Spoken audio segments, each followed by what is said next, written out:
이동형과 같은 갈라치기 세력들, 결국 최후가 어떻게 됐습니까? 모두가 폭망했습니다. 최강욱 변호사도 참다 한마디를 했는데 굉장히 날카로웠습니다.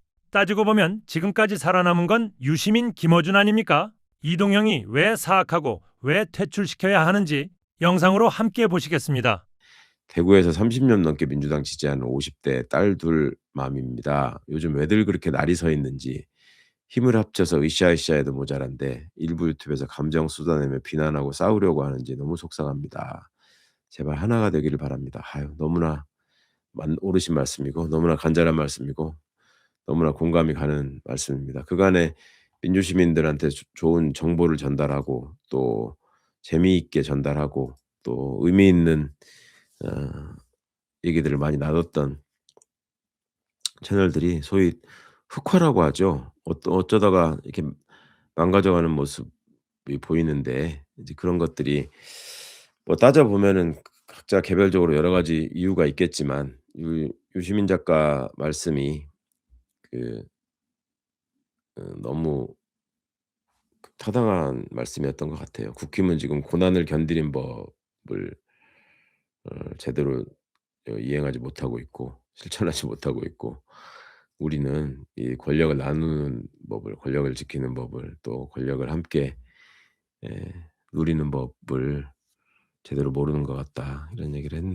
하셨는데 어떻게 인간의 속성하고도 관련이 돼 있어요. 항상 정권이 바뀌고 그 인제 소위 뭐 옛날로 치면은 왕조가 바뀌고 뭐 왕이 바뀌고 이렇게 되면 그 공신이라고 주장하는 사람들이 나타나고 또 공신록에 올라가느냐 마느냐를 가지고 싸우고 또 본인이 어떤 그 권력자에게 제일 가깝다라고 얘기하면서 호가호위하는 사람도 나타나고 또 바른 소리를 하는 사람들이 뭐 저 귀양을 가고 뭐 이런 일들이 흔히 벌어졌잖아요. 이제 그런 역사적으로 뭐 반복돼 왔던 일들 가운데 일환이기도 하지만 지금처럼 이렇게 모든 게 다 거의 실시간으로 알려지고 공개되는 세상에서 약간의 인제 말씀드리지 못하는 비하인드가 뻔히 있는데도 불구하고 너무나 무리하고 그 이상한 그런 주장이나 태도를 보이는 것 그리고 그 와중에 그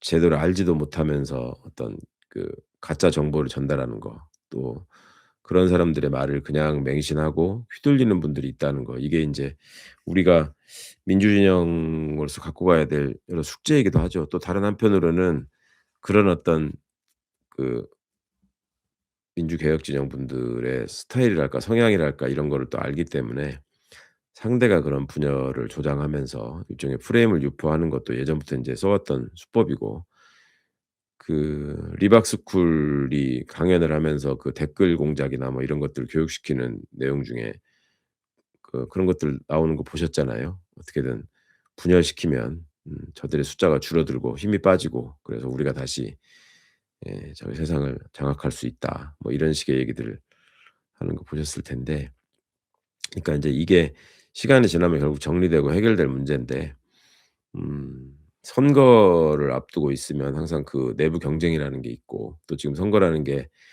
어 지방 선거도 있고 좀 지나고 나면 이제 전당대회도 있고 하니까 민주당 안에 소위 그 자리를 노리는 사람들의 싸움 또 그 자리를 얻기 위해서 뭔가 자기 세를 불리고 자기 지지를 넓힌다는 생각과 노력을 하는 건 좋은데 그 와중에 약간 분열을 조장하고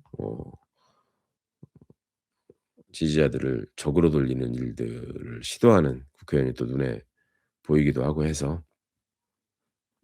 많이 속상하고 안타깝습니다. 뭐 정도가 지나치면 그건 어떻게든지 제어가 되고 차단될 수 있도록 뭐 좀 애를 써야 될 일인 것 같고요. 그리고 인제 무엇보다도 중요한 거는 인제 그런 사람들이 어떤 그 사이버 공간에서 그렇게 목소리를 높이고 뭐 크게 영향력을 확보하고 싶어 하고 가진 것 같지만 실제로 인제 드러나는 결과나 과정들을 보면 그 실제로는 인제 그다지 뭐 이렇게 큰 세력을 가지고 있고 뭐 많은 분들의 지지를 받고 대세를 바꿀 만큼 그런 그 식의 능력이나 숫자가 안 됩니다. 그러니까 많은 분들은 우리 민주주의의 역사나 민주주의를 함께 지켜온 시민들의 노력이나 이런 것들을 다 알고 계시고 그런 차원에서 사리분별을 명확히 하시면서 다들 또 대처해 오고 계시기 때문에 오늘날 우리가 또 마주 앉아서 또 함께 앞으로 우리가 인제 만들어 가야 될 민주주의를 또 얘기할 수 있는 거고 어 집단지성의 힘이라고 하는 것은 언제나 이런 위기 상황에서 발현돼 왔기 때문에 저는 장기적으로는 그렇게 걱정하지 않습니다. 그런데 요즘 최근 짧은 시간 동안 정부의 어떤 일련의 정책 수행이나 개혁 작업을 가지고 마치 대통령 독심 수사인 것처럼 나타나 가지고 이러저런 얘기를 하면서 그것도 인제 맞지도 않는 얘기를 자꾸 하면서 본인의 영향력 내지는 어떤 능력을 과시하려고 하는 뭐 이런 잘못된 시도를 하는 사람들이 좀 보여서 이제 그거는 옳지 않다라는 말씀 확실하게 드리겠습니다. 뭐 정치를 바라보는 고 뭐 민주주의를 지켜가는 과정은 많은 분들의 마음을 함께 모아서 계속 말씀드리지만 더 큰 하나가 돼 가는 과정이지 어떤 특정한 사람을 어 절대자 내지는 권력자 내지는 신격화해서 그 마음을 내가 읽을 수 있고 거기하고 통하기 때문에 '나를 따르면 된다.' 이런 거는 인제 예전에 무슨 저기 무당들이 하던 일이죠. 고대 부족국 사회에서 '내가 곧 신이다.' 혹은 '내가 신과 통하는 사람이다. 내가 신의 아들이다.' 뭐 이렇게 하면서 자기의 어떤 권력과 권위를 확보하려고 했던 그런 인간의 어 비문명 시대의 역사에서 보여줬던 어떤 본능적 스타일이 보이는 모습인데 뭐 그런 것들이 결국 시대를 통해서 인제 다 극복되고 지금 우리가 현대 사회의 민주주의를 맞은 거 아니겠습니까? 그러니까 시대착오적인 행동이라서 이제 뭐 크게 뭐 확대돼 가지고 무슨 판을 바꾸고 뭐 이럴 수는 없을 텐데 문제는 그 노이즈가 너무 커서 또 지지자들을 혼란케 하는 경우가 많아서 이제 그런 점들이 늘 걱정인 거죠. 자 그다음에 제가 왜 이렇게 자꾸 더 큰 하나를 주장하고 늘 방송 때마다 이 "분열하면 안 된다. 분열을 조장하는 사람들은 정말 안 된다."라는 말씀을 드리냐면 뭐 많은 분들도 다 비슷한 생각을 하실 것 같아서 말씀을 드리는데 저로서는 제가 정치라는 거 선거라는 과정을 통해서 우리가 어떤 민주적 권력을 확보하고 나라를 바꾸겠다고 애써가는 과정에서 이게 제일 먼저 겪었던 그 충격적인 좌절이나 절망 이런 것들이 노태우의 당선이었습니다. 대선을 기준으로 말씀드리자면 노태우의 당선. 그러니까 6월 항쟁으로 그 폭압적인 전두환 독재를 무너뜨리고 나서 그다음에 맞은 대통령이 노태우였다라는 점이 제가 그때 20 대였지만은 너무너무 충격이었고 너무너무 그거를 이겨내는 게 힘들었고 또 그 과정에서 너무나 많은 분들이 희생을 했기 때문에 이 민주 세력의 분열이라는 것이 가져오는 결과가 얼마나 심각한지 이런 것들을 너무나 많이 그 봤고 그때의 그 쓰라린 기억이 그 뒤에 제 삶에서 또 제 인생에서 정말 많은 그 생각을 하게 만들고 많은 영향을 끼친 것 같습니다. 인제 그러다가 다행스럽게도 국민들의 힘으로 점점 우리나라가 그 민주화가 되고 민주화를 이뤄가는 과정으로 그러니까 노태우가 전두환보다는 상대적으로 쪼금 뭐랄까 독재에 물이 빠졌다고 해야 되나요? 뭐 그런 어 대통령의 모습을 보였고 그다음에 노태우보다는 쪼금 더 민주주의를 이해하고 민주화를 하는 데 일말의 기여가 있었던 그 김영삼 대통령이 나왔고 그다음에 김영삼 대통령에 이어서 정말 세계적으로도 민주주의의 상징으로 노벨 평화상까지 받았던 우리 김대중 대통령이 또 그 고난의 세월을 딛고 우여곡절 끝에 당선이 돼 가지고 '아 우리 민주주의가 진짜로 이루어질 수 있겠구나. 민주화가 성취될 수 있겠구나.'라는 희망의 증거로 대통령에 취임을 하셨고 그다음에 당시에 이 인터넷이라는 새로운 매체를 기반으로 해서 정말 세계 정치사에서 주목되는 우리 노무현 대통령의 당선이 있었고 거기까지는 '아 우리 민주주의는 인제 돌이킬 수 없는 어떤 발전과 성공의 길로 성취의 길로 가고 있고 갈 수밖에 없는 역사적 흐름을 탔구나 이렇게 생각하면서 그래도 조금씩 이게 마음이 편해지고 나아가고 있었거든요. 그런다가 우리가 어 노무현 대통령 이후에 그 이명박이라는 어 희대의 몰입애를 대통령으로 두고 또 거기서 생기는 수많은 고통을 함께 겪었어야 됐고 그걸 다 겪은 다음에 또 박근혜가 대통령이 됐을 때 저는 이명박의 당선보다 박근혜의 당선이라는 게 더 훨씬 더 충격적이고 절망적이었고요.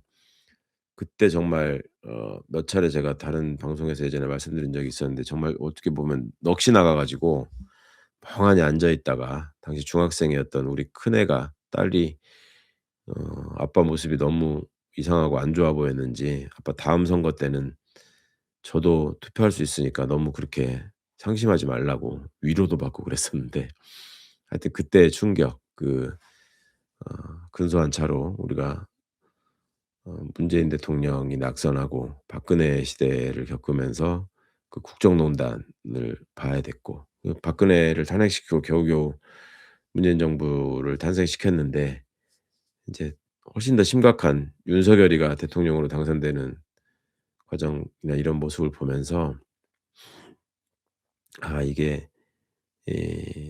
대한민국 수구 기득권의 뿌리가 얼마나 강고한 것인지 그다음에 친일을 한 대가로 쌓아 올린 그 부나 권세가 얼마나 길게 지속적으로 끈질기게 아주 지긋지긋하도록 영향을 미치고 있는 것인지 독재의 뿌리를 걷어내는 일이 얼마나 힘든 일인지 이런 것들을 정말 절감하는 시간들이 됐고 그래서 더더욱 음 우리가 그 일원의 빛의 혁명이 너무너무 소중하고 촛불과 응원봉으로 만들어 내고 지켜오고 갖고 온 우리 역사라는 걸 어떻게 꼭 지켜가야 되는가에 대한 정말 간절함이 있습니다. 그리고 그전에 노무현 대통령님을 비극적으로 잃고 떠나보내는 과정에서 노 대통령이 이루고자 했던 그런 사람 사는 세상의 꿈 이런 것들이 우리가 원하는 특히 인제 제가 원하는 속도와 수위만큼 신속하게 이루어지지 않았다라는 것만 생각하고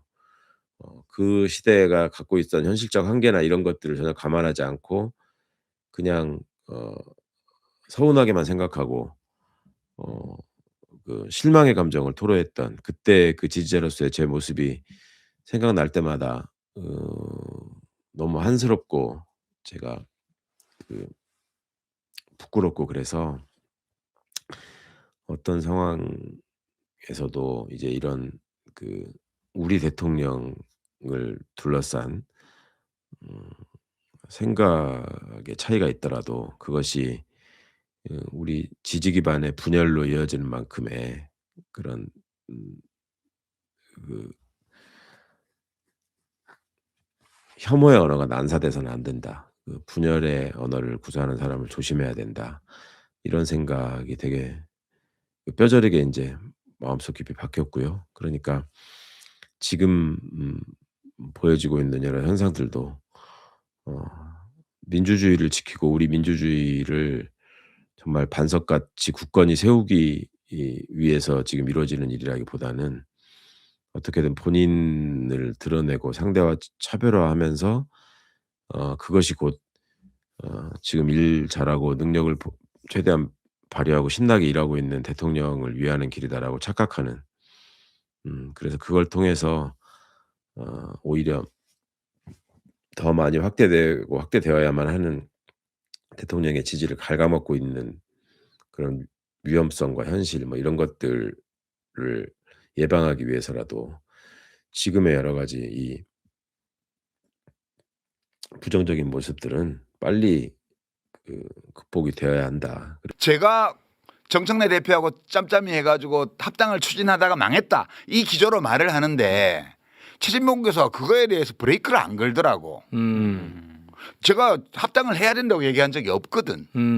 저는 우리나라의 정치 지형과 관련해서 그날 뉴스공장에서 얘기했던 게 2월 1일 날인가 그 이해찬 대표님 네. 장례식 끝나고 네. 나서 출연해가지고 백낙천 교수가 마지막 추도사 순서에서 한 얘기가 민주당이 다 통합해서 혼자서 한국 정치를 책임져 나가는 거하고 민주당이 중심이 되어서 이 변혁적 중도 이념에 동의하는 여러 정당들을 아울러서 연합 정치를 하는 거하고 어느 게 나은지에 대해서 서로 의견이 다른데 그 대답을 들을 수 없게 됐다. 이런 취지의 추도사를 하셨어요. 그래서 제가 그게 되게 중요한 거라고. 민주당 정치인들이 그 고민해야 되는 문제라고.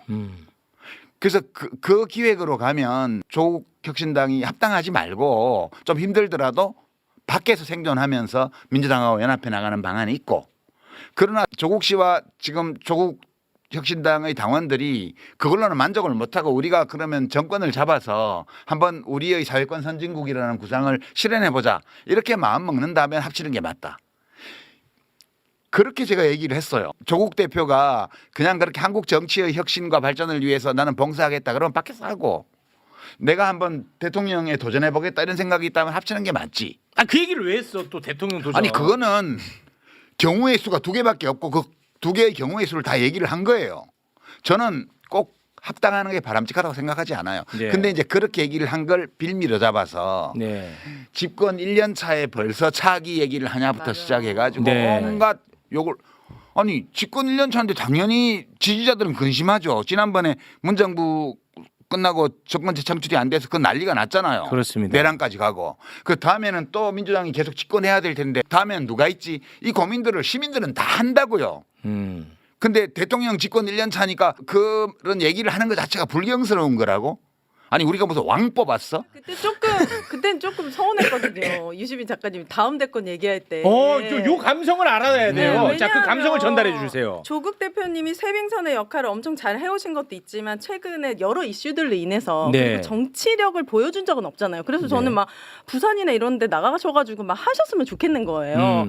그런 상황인데 갑자기 합당을 한다고 하니까 약간 이렇게 올라왔다가 아직은 다시 검증해야 될 시간이 아직도 많이 남아있는데 거론된 분이 이제 조국 대표님이다 보니까 네. 근데 차기 대통령은 이재명이라고 저는 계속 아직도 생각하고 있는 상황에서 네. 또 이제 뭐 얼굴에 점 찍고 나오라고?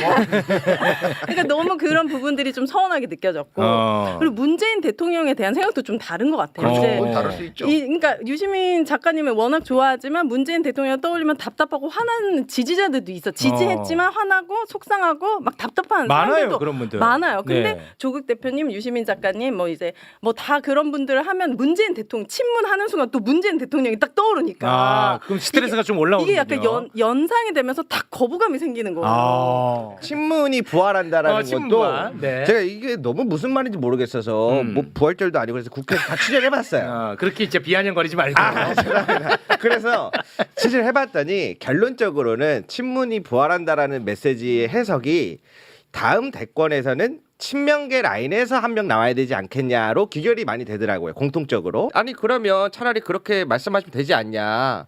왜냐면 정치인들도 다 다음에 넥스트 목표를 꿈꾸는 게 잘못된 건 아니잖아요. 그렇죠. 네. 근데 이게 이제 대통령 연임을 바란다라고 이야기를 앞에서 해왔던 것. 근데 차기를 얘기하는 게 조심스러운 거죠. 그리고 두 번째로는 이제 국민주권, 당원주권 시대잖아요. 네. 그런데 당원들의 의사가 반영되지 않은 자기들이 후보를 이야기하는 게 자체가 조심스럽다 보니까 친명계에서 한 명 나왔으면 좋겠다라는 말을 못하니까 친문이 부활하는 걸 막아야 한다. 이렇게 귀결되는 게 있더라고요. 그렇게 심오한 뜻이 있었구나. 아니 그러면 제가 그냥 근본적으로 제가 궁금한 게 지금 그럼 민주당 내에 친명은 누구고 친문은 누구예요? 그게 지금 아니 가장 그 정청래는 뭐야? 친명이지. 친명이에요? 예. 제가 알기로는 대통령이 통합하는 게 좋겠다고 말씀하셔가지고 정청래 대표가 추진한 걸로 아는데 내가 아는 바로는 그런 얘기는 또 왜 하세요? 아니 그 정청래가 뭐냐고. 친문이야, 친명이야. 내가 만약에 정청래라면 내 정치를 위해서 나는 친명할 것 같거든요. 그러겠죠. 그렇지 않겠습니까? 네. 아니 지금 와서 친문하면 뭐 할 거야? 그러니까 나는 그렇게 생각해요. 죽었는데 아니, 부활해야 되는데. 나는 그래. 그래서- 나는 워낙 비입니다. 오늘 오해 소지를 없애기 위해서 저는 비로 가겠습니다.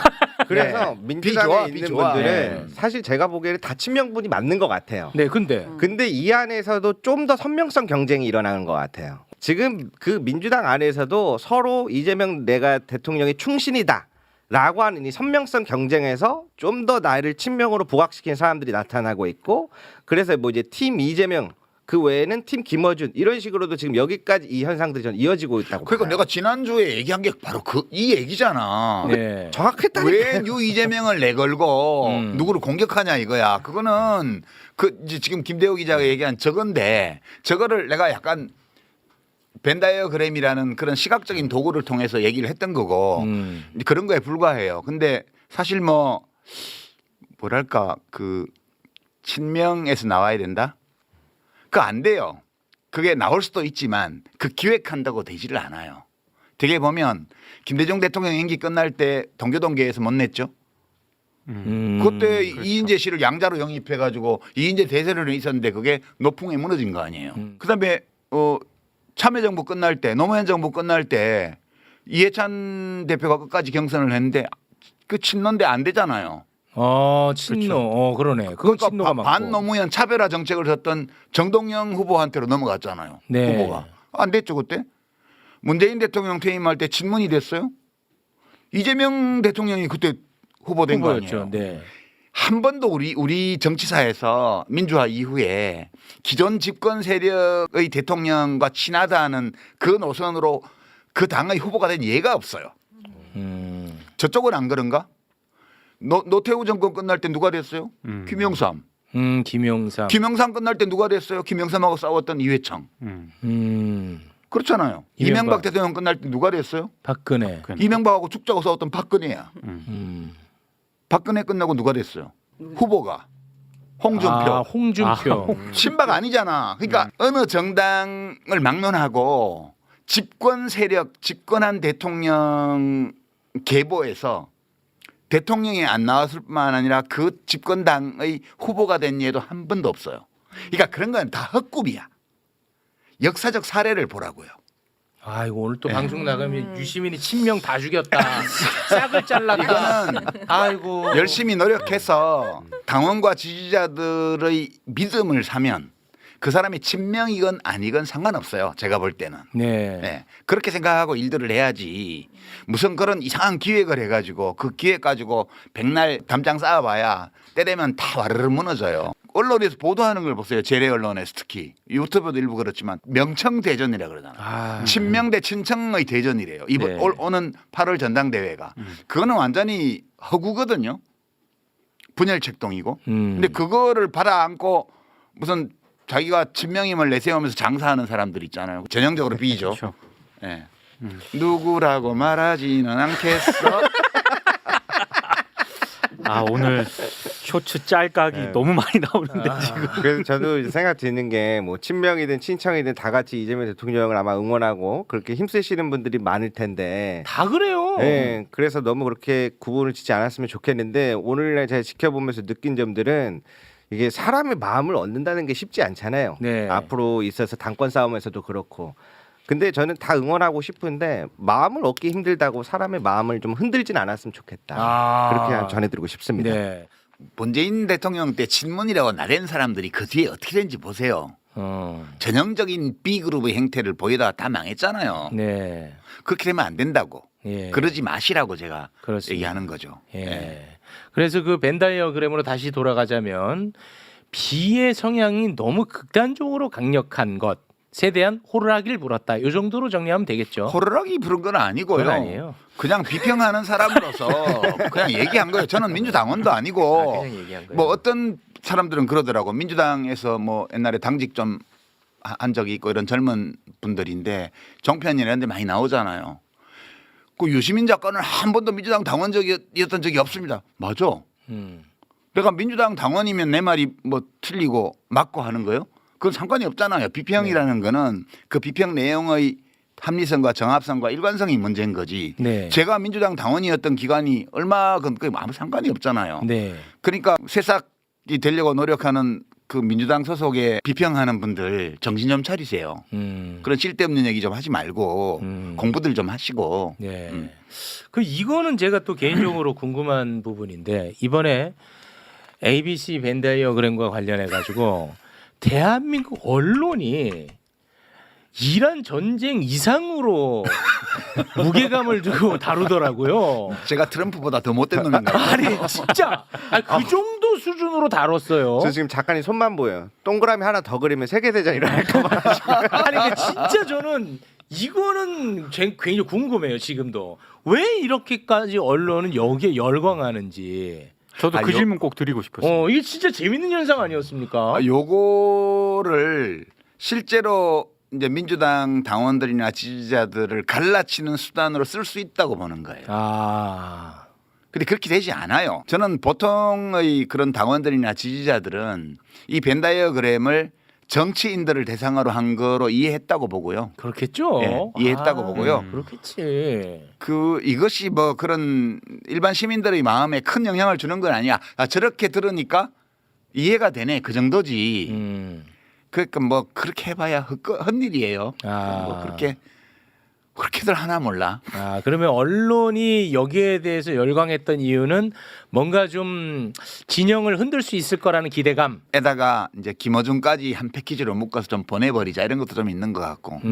예컨대 지금 재래 언론사에서 하는 유튜브 정치 비평 프로들이 있잖아요. 네. 그게 이제 TV조선은 유병수 뭐 무슨 펀치인가 그런 거 네, 있고 네, 네. 엄튜버 엄성섭 씨가 엄성섭. 하는 거 그런 게 이제 회사 차원에서 밀어주는 거잖아요. 네. 그다음에 한국일보에서 얼마 전부터 하고 있는 이슈 전파사 이런 것도 있고요. 네. 뭐 이런 것들을 제가 또 봐요. 어떻게 하나. 진짜 구려. 그리고 조회수도 정말 빈약해. 그렇게 장사해갖고 장사 안 돼요. 거기 보면 거기서 주로 하는 게 비평가들 불러 모아가지고 갈라치기 하는 이런 걸 하고 있어요. 거기도 보면 지난주 우리가 했던 이 매불쇼의 벤다이어그램을 제대로 보고 비평하는 걸 한 건도 못 봤습니다. 제가. 저는 진짜 제 경험상 진행자 포함해서 요거 제 경험 안에서 딱 한 명 끝까지 매불쇼 봤구나 느꼈어요. MBC 새로 신설된 신설되는. 그 유튜브 채널이 있는데 아. 거기 이제 이지선 기자라고 그렇지 있습니다. MBC 그 기자예요? 기자입니다. 여자 기자. 그분은 끝까지 본 예, 거예요. 그분은 예. 티가 딱 나잖아요. 네, 네. 본 티가 딱 나더라고. 네. 네. 그리고 딱 어디 한 분. 종이신문도 서울경제인가 어디 우호적으로 기사를 쓴 건 아니지만 비판하는 기사를 썼는데 제대로 보고 비판했더라고요. 가끔 그런 게 있긴 해요. 네. 네, 그 사막의 오아시스 같은 거죠. 의견이 달라도 돼요. 비판해도 돼요. 그리고 김종배 기자 아까 우리가 모두 얘기했지만 그런 네. 것처럼 제가 오해할 수 있는 방식으로 오해를 일으키는 방식으로 얘기한 거에 대해서 네, 아주. 그렇게 지적하는 거 그런 건 되게 좋은 거죠. 예, 저도 굉장히 네. 좋게 봤어요, 그것도. 김대호 기자처럼 맨날 칭찬하는 거 저런 거 바라지 않아요. 김대호는 저는. 민망해. 그만해, 김대호도. 아니 동의되는 건 동의해야죠. 아니 왜 그러냐면 제가 사실 그래요. 이제 유튜브 생리상으로는 제가 나와서 떠들면 조회수가 잘 안 나와요. 근데 그 옆에 유시민 작가님을 딱 걸어놓잖아요. 조회수가 막 폭발적이야. 아마 그 달콤함에 다들 취하지 않았을까. 그래서 이제 내용을 동의하는 분도 동의하지 않는 분도 그렇게 해서 아마 유시민 작가님과 나란히 하고 싶었던 마음도 있었지 않을까. 좀 네. 그렇게 생각하고 있습니다. 그러니까 저는 뭐 누차 얘기했지만 김어준 씨 비판할 수 있고 비판할 거리 저는 많다고 봅니다. 아, 그럼요. 예, 저는 그럼요. 개인적으로- 비판이 예. 언제든지 할 수 있는 그렇습니다. 그런데 이제 문제는 뭐냐면 매일 그것만 하는 것. 그게 저는 굉장히 부자연스럽다는 거예요. 예를 들어서 이완용 희대의 매국노 아, 아닙니까? 그렇죠. 비판할 거리 너무 많잖아. 내가 매일 오프닝마다 이완용 비판하면 저는 뭐 하나 싶은 거 아니야. 그렇잖아. 그 말은 맞지만 저는 그렇게 느껴진다는 거예요. 지금 대한민국 모든 언론이 그것만 하더라고. 아니 그래서 저도 뭐 개인적인 얘기긴 합니다만 네. 이게 방송을 여러 군데 나가잖아요. 유시민 작가님 그 매불쇼 인터뷰 이후에 가장 강하게 들었던 생각은 아니 지금 뭐 유튜브 채널도 그렇고 재래식 언론들도 그렇고 지금 다뤄야 될 사안들이 굉장히 많은데 그렇습니다. 유시민 작가님을 비롯한 이거에 올인하는 어떤 그런 분위기. 진짜 이해가 그래서 안 가. 가만히 제가 생각을 하게 되더라고요. 내가 여기서 지금 뭐 하는 거지? 어, 네, 그런 어떤 그래서 고민들. 그만두셨구나. 네. 사실 그 벤다이어그램은 국민의힘을 분석할 때도 굉장히 유용한 도구가 될 수 있어요. 차원을 달리하거나 대상을 달리하면서 다 적용할 수 있어요. 그렇죠. 왜냐하면 다 똑같은 인간들이 하는 일이기 때문에. 국힘당을 그 벤다이어그램으로 해보면 네. 되게 재밌는 게 나와요. 오. 국힘당이 지금 당 지지율이 지금 민주당의 절반 이하로 다 나오고 있죠. 여론조사에서. 그런데도 계속 저렇게 가요. 네네. 왜 저렇지? 사람들이 미쳤나 봐 이렇게 얘기했는데 미친 거 아니에요. 거기는 A하고 B가요. 교집합이 되게 적어요. 국힘당 의원들 정치인들과 그 주변을 보면 A가 좀 작고 B가 더 큰데 교집합 부분이 굉장히 적어요. 지금 정치인에 국한 지어서 말씀하시는 네, 거죠. 정치인과 그 네. 주변 스피커들. 정확하게 해서 안 그러면 또 김종배한테 혼납니다. 근데 그렇게 돼 있어서 굉장히 이념적으로 경직된 것처럼 보이잖아. 부정선거론 막 들먹이고 당 지도부도 윤석열하고 뭐 절연한다는 이상한 선언문 하나만 내고는 실제 인적 청산이라는 건 전혀 안 하고 있잖아요. 네. 당이 망해가는데도 왜 저렇게 가지라고 의아해해요 사람들이. 네네. 근데 그거 왜 그러냐면 거기도 이익을 중심에 놓고 하는 사람들이 많거든. 네. 압도적으로. 그리고 이념을 가지고 하는 사람들도 좀 있어요. 네. 근데 이때 이념은 그 이념이 뭐냐 성리학이냐 뭐 이렇게 욕을 하는데 그게 아니고 그 가치는 뭐든 괜찮아요. 그러니까 벤 다이어그램을 민주당 상대로 그릴 때 하고 국민의힘 상대로 그릴 때 하고 대상으로 그릴 때 하고는 그 가치에 들어가는 내용은 달라요. 예, 그러나 이 스킴 그러니까 이 구도는 똑같아요. 거기는 좀 다른 게 들어있는 거죠. 그러면 국힘당은 왜 저렇게 됐지? 그게 민주당은 C가 그래도 좀 두텁게 있는 벤 다이어그램인데 네. 국힘당은 C가 별로 없어요. 그렇게 된 이유는 이제 차원을 하나 내려서 지지층을 보면 여론조사표를 보면 지지층이 떠났어요. 지지층 중에서도 이익을 추구하는 원이 작아지고요. 가치 위주로 하는 원이 커졌어요. 그러니까 이 교집합도 작아요. 보수 이념 중에서도 제대로 된 보수 이념을 견지하려는 양쪽을 조화시키면서 이익과 가치를 조화시키려면서 하던 노력하던 분들이 다 떠났어요. 확 줄었죠. 예컨대 이제 뭐 정규재 씨라든가 네. 조갑재 옹이라든가 뭐 또는 정치권에서 보면 뭐 허은하 씨라든가 또는 김용남 전 의원이나 이런 분들이 다 떠났잖아. 김상욱 의원도 떠났고. 그러니까 그 교집합이 굉장히 작은 가운데 윤어게인을 가치로 하는 그 유권자 집단 또는 당원 집단이 커진 거예요. 이렇게 되니까 상층 정치인 레벨에서 어떤 일이 벌어지냐 하면 당권 경쟁을 하거나 공천 경쟁을 할 때 가치에 입각해서 하는 동그라미가 커진 여기에 맞춰야 이익을 얻을 수 있잖아요. 고성국. 그렇지. 그렇게 되면서 일반 당원이나 지지자 차원에서는 가치 중심으로 결정하는 층의 비중이 커졌고요. 상층부에는 그거에 제약을 받는 이익을 추구하는 원이 굉장히 커져 있어요. 상하층의 격차가 굉장히 커진 거예요. 이렇게 되면 망하는 거죠. 그러면은 윤어게인의 가치는 뭐예요? 그건 저도 잘 이해를 못하지만 그들의 가치가 있다고 우리가 인정을 해야 되죠. 그게 뭘까? 지금 이재명 윤어게인의 대통령은 가치? 잘 못한다. 이게 한 25, 30% 나오잖아요. 그다음에 뭐 호르무즈에 파병해야 된다고 좀 나오잖아요. 네. 그들의 가치가 있는 거예요. 거기. 그 사람들이 지금 당원 지지자층에서 압도적 다수를 차지하고 있기 때문에 대구에서 여론조사하면 이진숙이 1등 나오잖아요. 그렇죠. 그러니까 국힘은 당원 베이스가 극단화돼 가지고 이익을 중심으로 의사결정을 하는 정치인들이 저렇게 가는 거예요. 그럴듯하지 않아요? 이 벤 다이어그램은 천하무적이라니까.